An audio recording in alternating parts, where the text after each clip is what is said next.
चलें स्टूडेंट, अब हम अपने लेक्चर नंबर 14 और इस चैप्टर का बिल्कुल लास्ट टॉपिक करने जा रहे हैं दोबारा से। Molecular mass and formula mass पहले भी पढ़ चुके हैं इस टॉपिक को। मॉलिक्यूलर मासेस जब निकाले थे, थोड़ा सा कुछ और इसमें बताना था मज़ीद कि मॉलिक्यूलर मास होता क्या है, एक मरतबा पढ़ लेते हैं। The sum of atomic masses of all masses of atom of all the elements in a molecule shown by its molecular formula is called molecular mass। कहते ये हैं कि अगर आप सम करोगे एटॉमिक मासेस को एटम्स के जो कि एलिमेंट हैं किस में मौजूद, मॉलिक्यूल में, shown by it's molecular formula, जो कि मॉलिक्यूलर फार्मूला बनाते हैं, इज कॉल्ड मॉलिक्यूलर मासेस। ठीक है, अब बताना ये था कि एक तो होता है हमारे पास मॉलिक्यूल कंप्लीट, ठीक है, और एक होता यह है कि हमारे पास मॉलिक्यूल फॉर्म नहीं होती है, बेसिकली वो लैटिस फॉर्म कर लेता है। और लैटिस, क्रिस्टल लैटिस बनाने के बाद मॉलिक्यूल इंडिपेंडेंट मॉलिक्यूलर कंडीशन में नहीं रहते, वो एक लैटिस सूरत में लैटिस सूरत को इख्तियार कर लेते हैं। ठीक है, अब मिसाल के तौर पे बेंजीन एक हमारे पास मॉलिक्यूल है जो कि इंडिपेंडेंट मॉलिक्यूल है, जैसे कि ये C6H6। अगर ये किसी कंटेनर में मौजूद हैं तो ये अपनी एक अलग आइडेंटिटी के तौर पे मौजूद होंगे। ये मॉलिक्यूल इसके साथ अटैच नहीं होगा, ये मॉलिक्यूल इसके साथ अटैच नहीं होगा, इनकी अपनी एक अलग से आइडेंटिटी होगी। ऐसे एलिमेंट्स, ऐसे कम्बिनेशंस को हम कहते हैं ये प्रॉपर मॉलिक्यूलर फॉर्म है हमारे पास। इसमें exact number of atom show हो रहे हैं। इसमें से अगर हम कार्बन के मास को 6 से मल्टीप्लाई कर दें और हाइड्रोजन के मास को 6 से मल्टीप्लाई कर दें और इन दोनों को सम कर दें तो ये इसका कहलाएगा मॉलिक्यूलर मास। मिसाल के तौर पे कार्बन का होता है 12 को अगर हम 6 से मल्टीप्लाई करेंगे तो तकरीबन 72। ठीक है, और अगर हम 6 को 1 से मल्टीप्लाई करेंगे तो 6 और 72 मिला के इसका मॉलिक्यूलर मास कहलाएगा कि इसका मॉलिक्यूलर मास होगा 78 AMU के बराबर तकरीबन। ठीक है, लेकिन ये एक इंडिपेंडेंट मॉलिक्यूल है। सारे मॉलिक्यूल इंडिपेंडेंट सूरत में मौजूद नहीं होते। मिसाल के तौर पर हमारे पास है ये सोडियम क्लोराइड। जब सोडियम क्लोराइड का मॉलिक्यूल बनता है तो वो एक लैटिस फॉर्म कर लेता है। अटैच होने के बाद एक दूसरे से ये इस तरह क्रिस्टल लैटिस की सूरत में अटैच्ड हो जाते हैं।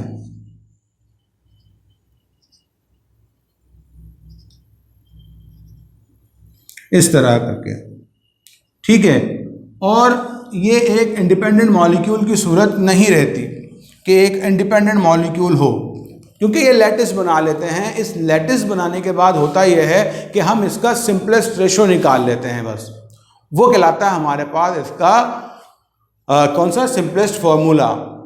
ठीक है, अब सिंपलेस्ट फार्मूला कैसे निकलेगा? मिसाल के तौर पर हम इस पूरे स्ट्रक्चर में सोडियम की तादाद काउंट कर लेते हैं, 1 2 3 4 5 6 7 8 9 और ये 10 हमारे पास इसमें सोडियम है। सोडियम कितने हो गए? 10। इसी तरह इतने ही स्ट्रक्चर में हम क्लोराइड नोट कर लेते हैं, 1 2 3 4 5 6 7 8 9 10। क्लोराइड भी कितने हैं हमारे पास? 10 है। तो ये 10 से कैंसिल हो गया। इसका फॉर्मूला कितना क्या बन गया? इसका सोडियम क्लोराइड। और इस फॉर्मूले का अगर हम मास निकालेंगे तो वो हमारे पास कहलाएगा इसका फॉर्मूला मास। दोबारा पढ़ लेते हैं, the sum of the atomic masses of all atom present in a simplest formula of the substance is called formula mass. तो यानी कि आपका सिंपलेस्ट रेशो हमने निकाल लिया है और सिंपलेस्ट रेशो का जो मास होगा वो उसका फॉर्मूला मास कहलाएगा। ठीक है, तो ये चैप्टर अब तकरीबन हमारा ख़त्म हो गया। हमने तकरीबन अब तक सारे टॉपिक्स कर लिए हैं इस चैप्टर के। मैं कुछ आपको आखिर में इसके हवाले से कुछ मशवरे देना चाहता हूँ। अगर आप उस पर अमल करेंगे तो इंशाल्लाह आपको बहुत ज़्यादा अपनी स्टडीज़ में आसानी होगी।